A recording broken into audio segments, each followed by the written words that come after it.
TV를 보다 보면 가끔 마음이 이상해질 때가 있다. 푸른 바다 옆에서 캠핑카 문을 열고 커피를 내리는 은퇴 부부의 모습.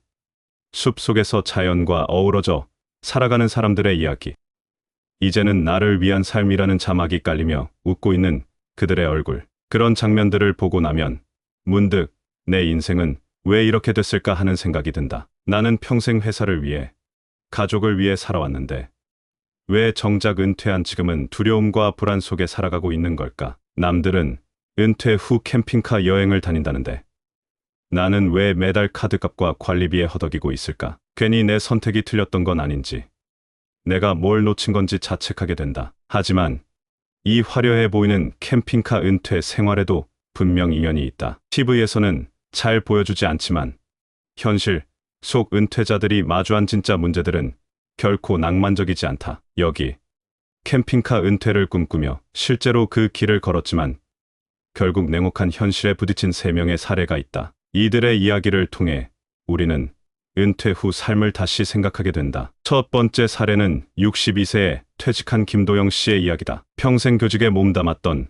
그는 퇴직금을 한꺼번에 받아 그동안 꿈꿔왔던 캠핑카를 구입했다. 아내와 단둘이 전국을 돌며 살기로 마음먹고 집도 전세로 돌렸다. 처음 몇 개월은 좋았다. 새벽에 일어날 필요도 없고 계절 따라 남쪽과 북쪽을 오가며 아름다운 풍경을 감상했다. 그러나 문제는 그 다음이었다. 차량 고장이 잦아지면서 수리비가 예상보다 훨씬 많이 들었고 캠핑장 이용료도 만만치 않았다. 무엇보다도 난방이 어려운 겨울철에는 생활이 불가능했다. 아내는 점점 지쳐갔고 매일같이 좁은 공간에서 부딪히는 생활의 갈등이 커졌다. 결국 1년을 채우지 못하고 캠핑카는 중고로 처분했고 도영 씨 부부는 다시 월세방으로 돌아왔다. 그가 말하길 캠핑카는 자유를 주었지만 동시에 책임과 비용도 따라왔다고 했다. 그들은 퇴직 후 새로운 시작을 꿈꿨지만 준비 없이 시작된 로망은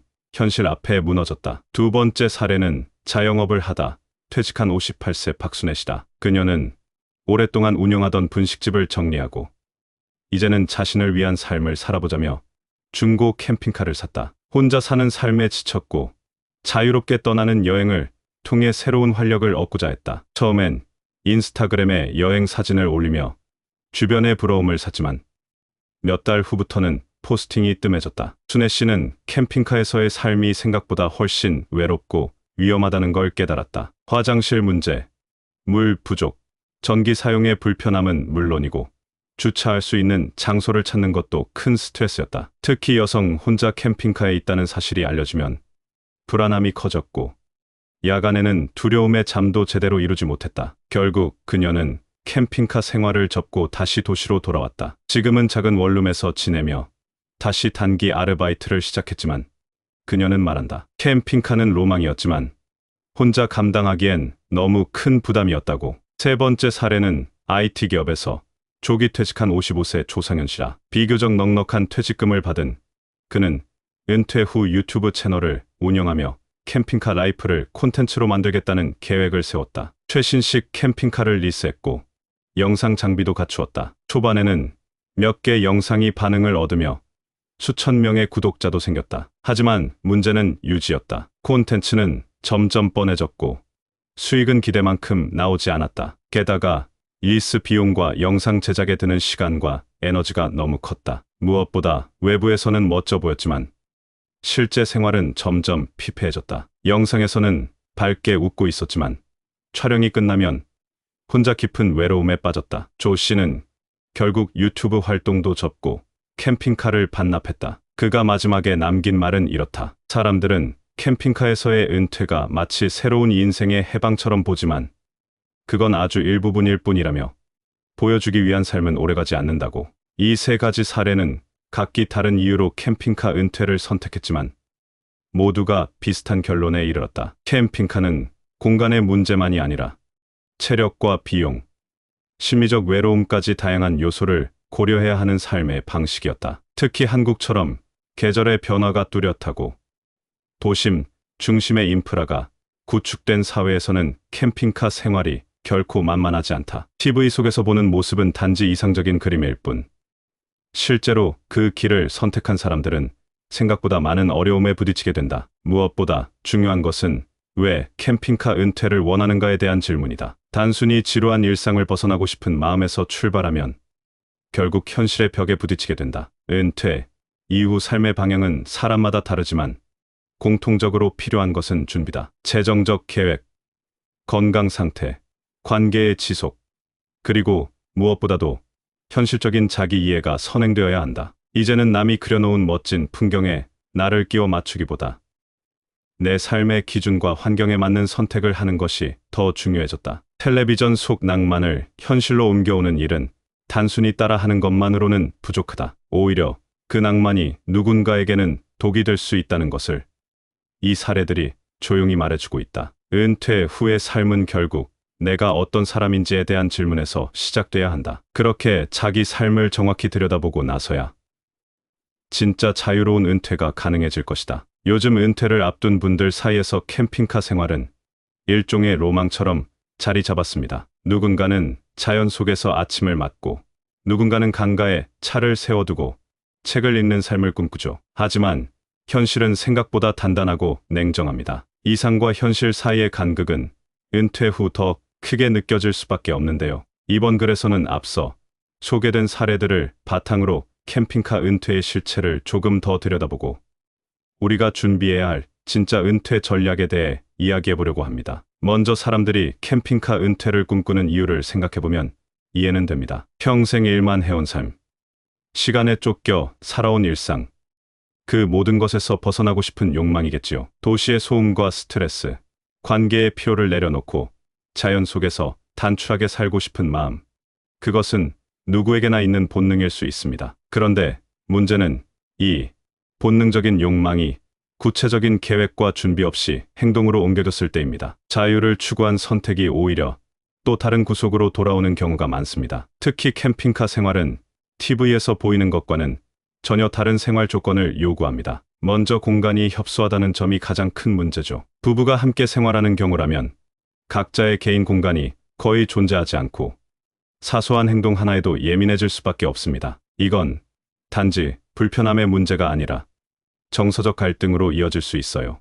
여기에 계절별 기후 문제도 고려해야 합니다. 여름에는 더위, 겨울에는 추위, 그리고 장마철의 습기. 이런 환경을 견디기 위해선 단순히 에어컨이나 히터만으로는 부족합니다. 발전기, 배터리, 태양광 패널 같은 시스템이 필수인데 이 역시 초기 비용과 유지 비용이 만만치 않습니다. 그 다음은 비용 문제입니다. 많은 분들이 캠핑카를 한번 사두면 이후엔 돈이 덜 들 거라고 생각하시는데 전혀 그렇지 않습니다. 캠핑카 자체의 유지 보수 비용, 보험료, 캠핑장 이용료, 그리고 유류비까지 일반적인 주거비보다 적게 들 것 같지만 실상은 고정 비용이 적을 뿐 변동 비용이 예상보다 많이 듭니다. 특히 연금으로 생활하는 은퇴자 입장에서는 이런 예기치 못한 지출이 큰 부담으로 다가올 수밖에 없어요. 자동차가 고장 나거나 사고가 나면 수백만 원이 훌쩍 나가고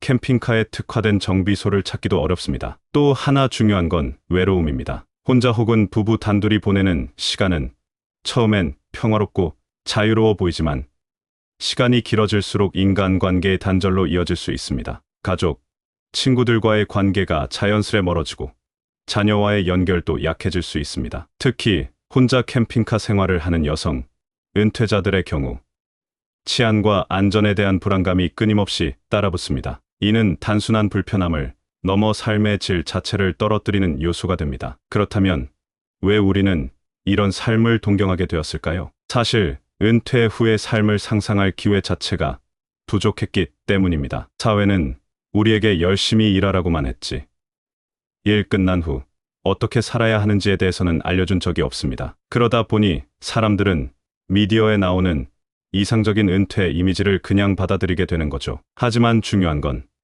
타인의 은퇴가 내 삶에 꼭 맞는 건 아니라는 겁니다. 캠핑카가 누군가에게는 인생의 전환점이 될 수 있지만 대부분의 사람에겐 막연한 판타지일 가능성이 큽니다. 여기서 우리가 배워야 할 점은 은퇴는 철저하게 개인적인 과정이라는 겁니다. 어떤 이는 도시를 떠나고 싶고 어떤 이는 오히려 도심 속에서 작은 일자리를 찾고 싶어 할 수도 있습니다. 누군가는 혼자 있는 걸 좋아하고 누군가는 사람들과 어울리며 살아야 합니다. 결국 자신을 얼마나 잘 이해하고 있는지가 은퇴 후 삶의 질을 결정짓는 요소가 됩니다. 은퇴를 앞두고 캠핑카 생활을 포함해 다양한 선택지를 고민하고 계신 분들이 있다면 가장 먼저 해야 할 일은 자신에게 솔직해지는 겁니다. 나는 어떤 환경에서 편안함을 느끼는 사람인가? 혼자 있는 걸 즐기는가? 아니면 사람들과의 관계에서 활력을 얻는가? 불편함을 감수하고 자연에 가까이 가고 싶은가? 아니면 도심의 편리함이 주는 안도감이 더 중요한가? 이런 질문들에 대한 답이 분명하지 않으면 아무리 좋은 캠핑카를 사더라도 그 안에서 행복할 수 없습니다. 또 한 가지, 캠핑카 생활은 탈출의 수단이 되어서는 안 됩니다. 지루한 일상이나 피로한 관계에서 도망치고자 하는 심리로 선택한 캠핑카 생활은 오히려 더 깊은 회의감과 외로움으로 이어질 수 있습니다. 오히려 은퇴 후 삶은 도망보다는 전환이어야 합니다. 내가 살아온 삶의 연장선 위에서 새로운 방식을 덧붙이는 것. 그것이 진짜 은퇴의 시작이 아닐까요? 경제적인 준비도 역시 빼놓을 수 없습니다. 캠핑카 하나 구입하는 데만 수천만 원이 드는 경우가 많습니다. 만약 그 돈으로 소형 아파트를 마련해 임대를 놓거나 안정적인 투자 수단을 마련할 수 있다면 장기적으로 더 안전한 은퇴 생활을 설계할 수 있습니다. 캠핑카 자체가 수익을 만들어주는 자산은 아니니까요. 물론 유튜브나 SNS를 통해 수익을 올리는 분들도 있지만 그건 극히 일부에 해당합니다. 그런 사례를 일반화해서 따라가려 하면 낭패를 볼 수 있어요. 오히려 은퇴 후 경제적 안정은 고정 지출을 얼마나 낮추고 예측 가능한 수입원을 얼마나 잘 확보하느냐에 달려 있습니다. 이제는 캠핑카 은퇴를 이상화하는 시선에서 한 걸음 물러서야 할 때입니다. 그것이 좋은 선택이 될 수도 있지만 결코 모두에게 맞는 정답은 아니라는 걸 기억해야 합니다. 이 인생의 황혼기를 어떻게 보낼 것인가는 철저히 개인의 몫입니다. 중요한 건 남들이 멋지다고 말하는 은퇴가 아니라 나에게 맞는 삶을 찾아가는 과정입니다. 캠핑카든 소도시의 작은 집이든 혹은 내가 좋아하는 일을 계속할 수 있는 공간이든 그것이 진짜 은퇴 후 낭만일 겁니다. 진짜 자유는 외부의 모습이 아니라 내 마음이 편안한 방향에서 시작된다는 걸 이제는 많은 분들이 기억하셨으면 합니다.